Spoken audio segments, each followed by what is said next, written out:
षड्भिर्मासै फलं लभेत् किञ्च लभते नात्र संशयः अष्टभ्यो ब्राह्मणेभ्यश्च लिखित्वा यः समर्पयेत् तस्य विद्या भवेत् सर्वा गणेशस्य प्रसादः।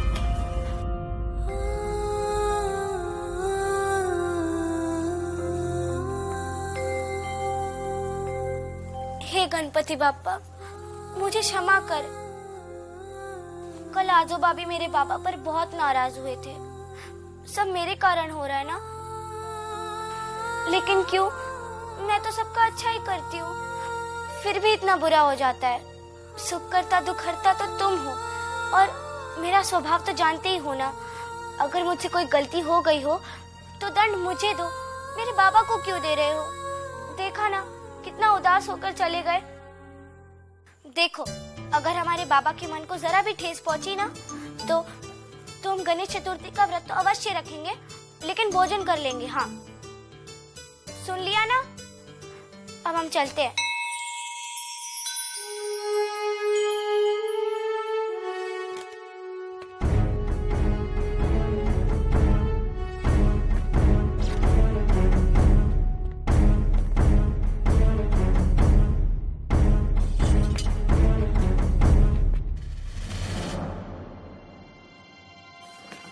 बाबा, बाबा आप बस, आज से ये सब बंद। लेकिन क्यों? इतना अनर्थ हो जाने के बाद पूछ रही हो क्यों? आप ये कह रहे हैं बाबा, जब मैं छोटी थी तो दशहरे के मेले में किसने मुझे हिला कर दिया था? हाँ, मगर मुझे उस वक्त पता नहीं था कि इन सारी चीजों को तो अपने जीवन का लक्ष्य बना लेगी। तेरे एक तीर ने बेटे, एक तीर ने पूरे बिठुर को हिला कर रख दिया। मनु, ये गोरे श्रीमंत सरकार से बिठुर ही नहीं, पेशवाई छीन लेने की धमकी दे रहे हैं। एक समय था जब इस मराठा पेशवा का नाम सुनते ही बड़े बड़े सामंत सरदार कांप जाते थे, और आज वही पेशवा बाजीराव अपने ही महल में इन गोरों की घुड़कियां सुनने पर विवश हो गया। केवल तुम्हारे कारण बेटे। मेरे कारण? बाबा, आपकी गोद में जितनी लोरियां नहीं सुनी मैंने, उतनी वीर गाथाएं सुनी हैं। अहल्याबाई, ताराबाई, चांद बीवी। हाँ हाँ, मैंने वीर गाथाएं सुनाई हैं तुम्हें। पर बेटे ये भी तो सोचो, हम ही क्या 10,000 परिवार श्रीमंत सरकार की दया पर निर्भर है। हमें तो कुटिया से महल तक पहुंचा दिया उन्होंने, और अब हम उनका दुख बांटने के बजाय बढ़ाने का कारण बने। तुमने तो नाना साहब को भी। नाना भाऊ? बाबा, नाना भाऊ तो अभिमन्यु की तरह चक्रव्यूह के साथों द्वार तोड़ने की बातें करते थे, लेकिन अपना ही खून देखकर बेहोश हो गए। किसी ने ये तक नहीं पूछा कि मैं कैसे उन्हें अपने घोड़े पर लाद कर यहाँ तक लाई। बस दोष देते रहे, मनु ने किया, मनु ने किया। क्या? जब नाना गिरे तब वहाँ कोई नहीं था? हाँ बाबा, वहाँ कोई नहीं था, हम अकेले थे। तुझे डर नहीं लगा? डरने का अवसर ही नहीं मिला बाबा।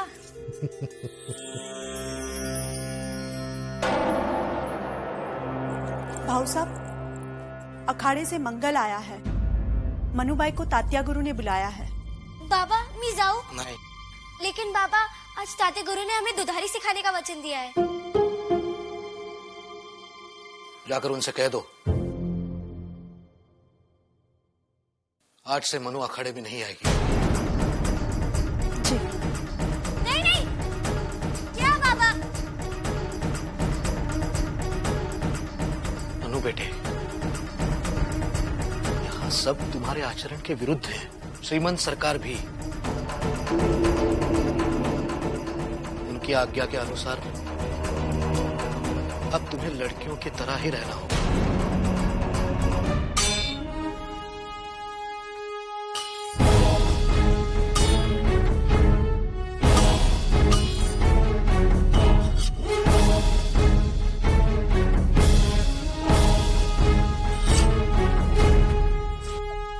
तात्या गुरु, दुधारी तलवार के दांव तो बड़े कठिन है।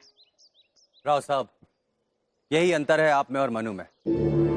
मनु के लिए कुछ भी कठिन नहीं है। उसे आने दीजिए, फिर देखिएगा। गुरुजी। मंगल, मनु नहीं आई? नहीं गुरुजी, उसके पिताजी ने साफ मना कर दिया है। वो अब अखाड़े में नहीं आएगी। ये तो हमारी मनु के साथ अन्याय है। ऐसा दंड उसे नहीं मिलना चाहिए। मंगल, कभी कभी अच्छे कर्मों के लिए भी दंड मिलता है।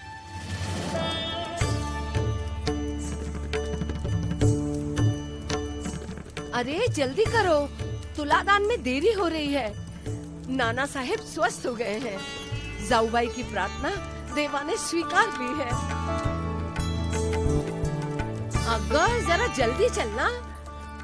तुम लोग की सब्जियां अभी तक नहीं कटी, दोनों खड़ी रहती हो तो बस बातें ही करती रहती हो।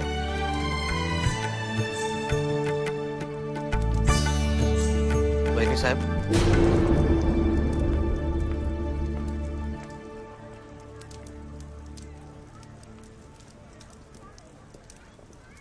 मोरूपन, तुम इसे यहाँ क्यों लाया? बहनी साहब, आज से ये आपकी सेवा में ही रहेगी। ये रहेगी? अवश्य रहेगी बहनी साहब। आपकी छत्र छाया में रहकर इसे अच्छे संस्कार भी मिलेंगे,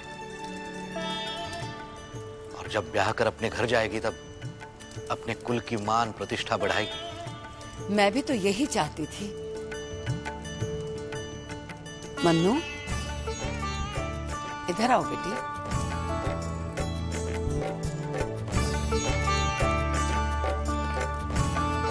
काम सीखोगी ना? हमें क्या करना होगा आजी साहब? वही जो ये सब लड़कियां कर रही हैं। प्रणाम बहनी साहब। बाबा, शीला,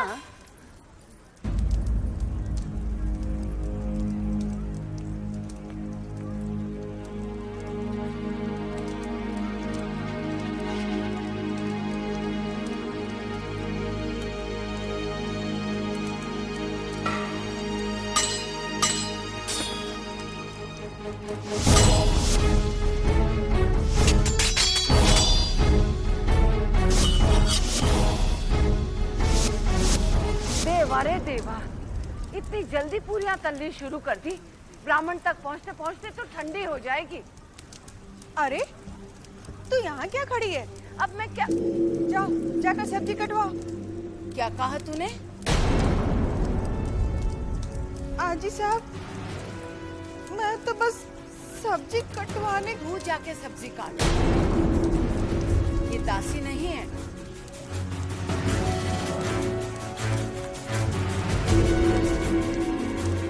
मन्नू बेटा, तू जा और उधर देख क्या हो रहा है।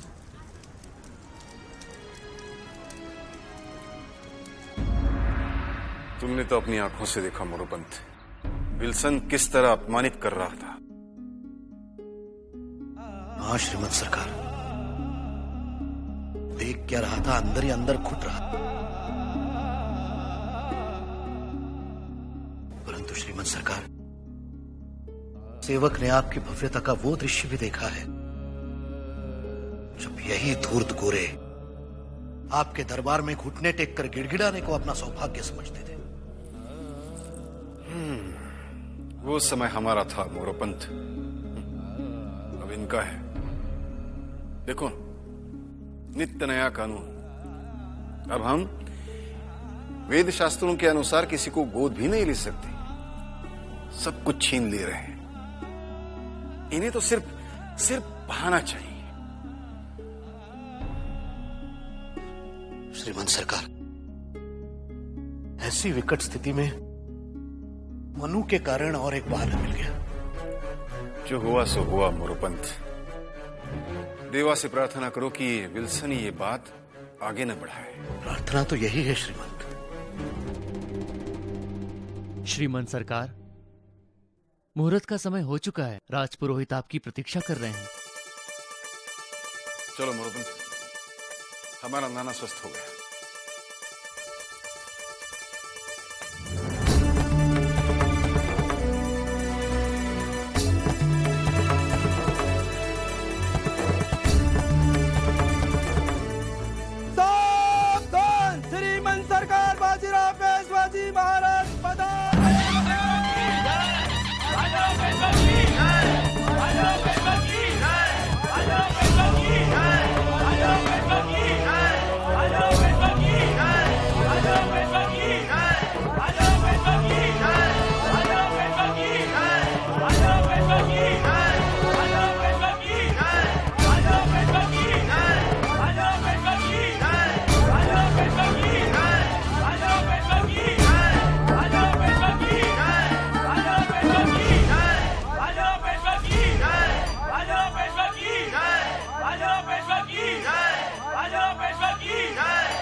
हवन की सारी तैयारियां हो गई? हाँ, पूरी तैयारी।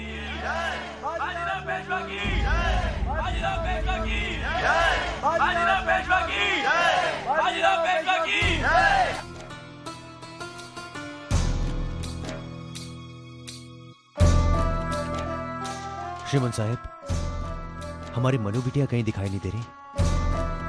जी तात्या गुरु, हमने भी उसे सुबह से नहीं देखा। संभवतः हमसे नाराज है। मैं उसे देख कर आता हूं।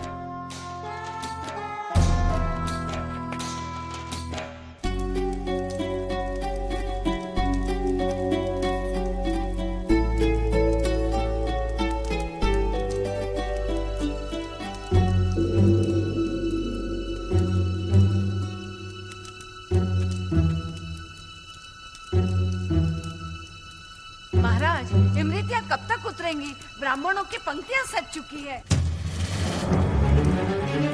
मनु,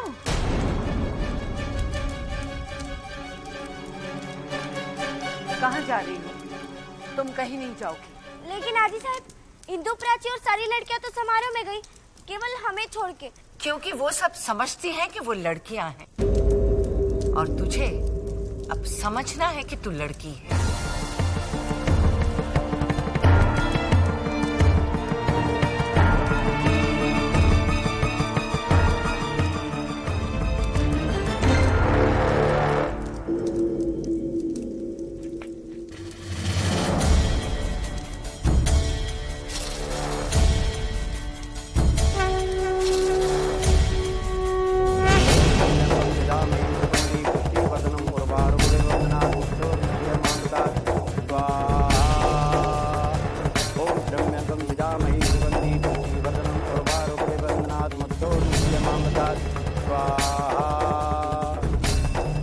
श्रीमंत सरकार, मुहूर्त का समय हो चुका है। आपका आदेश हो तो दान की प्रक्रिया प्रारंभ करवाई जाए। अवश्य।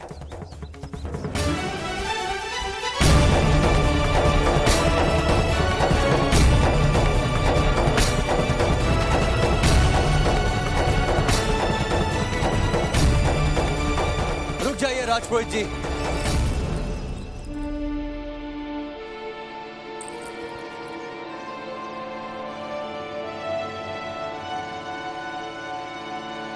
क्षमा कीजिएगा श्रीमंत सरकार, ये सेवक इस शुभ उपलक्ष्य पर व्यवधान उत्पन्न नहीं करना चाहता, किंतु इस भव्य अवसर पर उसे भी अवश्य उपस्थित होना चाहिए, जिसने हमारे आदरणीय नाना साहब के प्राण बचाकर हम सब पर बहुत बड़ा उपकार किया है। कौन है वो महान हस्ती जिसने हमें हमेशा के लिए ऋणी बनाया है? उनके इस उपकार को स्वीकार ना करना घोर अन्याय होगा तात्या टोपे। कौन है वो? बुलाओ उसको। मनु बिटिया,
बाबा साहब,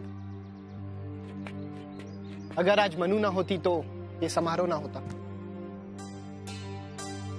अभी तक हम इसे दोषी समझ रहे थे, हमें तो इसका आभारी होना चाहिए।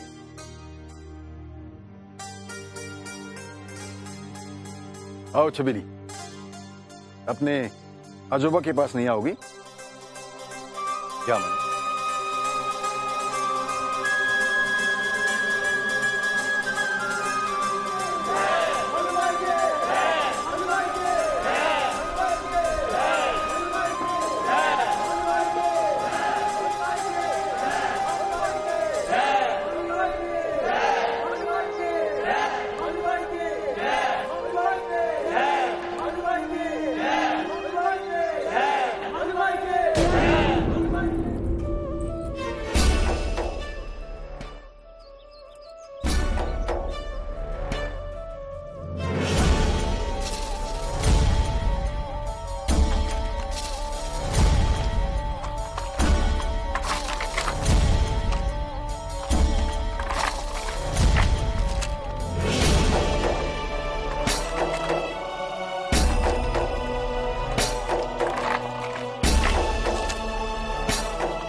तात्या, न तुमने भोजन किया न दक्षिणा ग्रहण की। श्रीमंत सरकार, भोजन तो मैं कर लूंगा।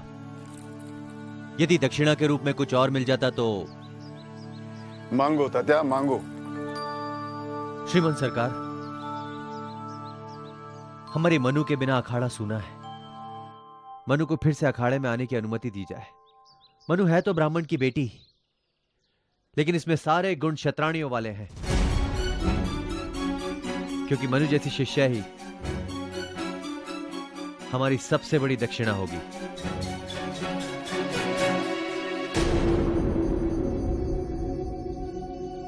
ठीक है तात्या,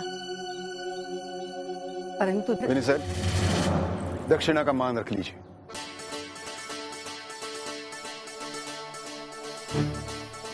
आज से इसका ध्यान हम रखेंगे।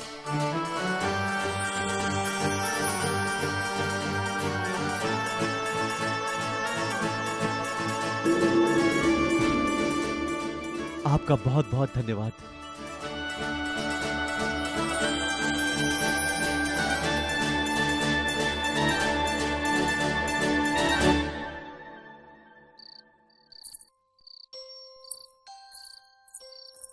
नाना कैसे घोड़सवारी आराम करेंगे ना? नहीं प्राची, अभी नहीं। अभी तो हमारे घाव भरे। अगर हम घोड़े से फिर से गिर गए तो?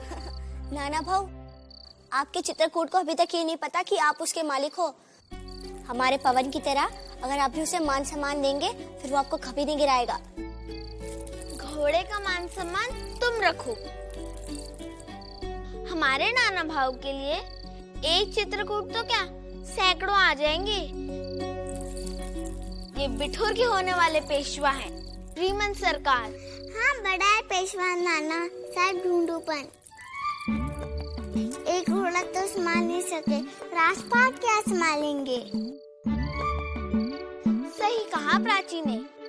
आपसे ज्यादा बहादुर तो मनु है। इंदु, तू भी ना। अरे रे, क्या कर रहे हो बेटा? तुम्हारी छोटी बहन है और इस घर में बस कुछ दिनों की मेहमान ही है। आई साहब, देखिए ये इंदु और प्राची हमारी घुड़सवारी का उपवास कर रहे हैं। अब तुम घुड़सवारी छोड़ो, तुम्हारे लिए हमने हाथी मंगाया है। हाथी की सवारी? फिर तो कितना मजा आएगा, हम भी बैठेंगे। हाथी की सवारी? और तुम?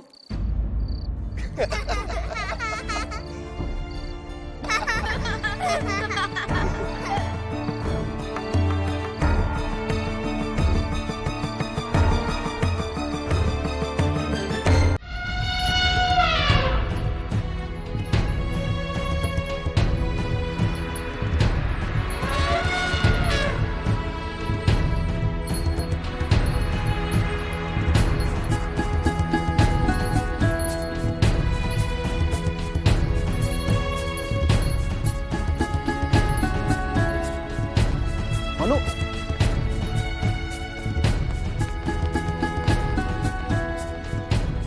ए मनु, नीचे उतर। पहले पेशवा के राजपुत्र बैठेंगे, उतर। क्यों? हम क्यों नहीं बैठ सकते? मनु, नीचे उतरो। उतर।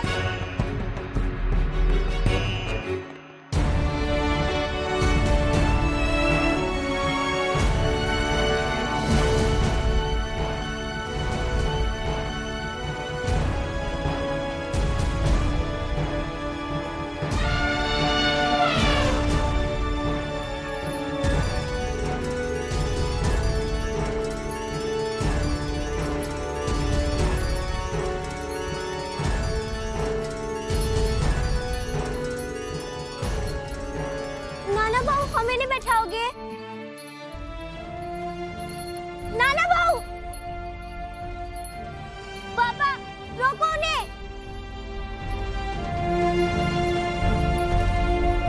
पापा! पापा, बोलिए ना नाना भाऊ को। नाना भाऊ! मनु बेटे, तेरे भाग्य में हाथी नहीं है। काका सच कह रहे हैं मनु, ये तुम्हारे भाग्य में नहीं है। नहीं नाना भाऊ, मेरे भाग्य में एक नहीं 10 हाथी है।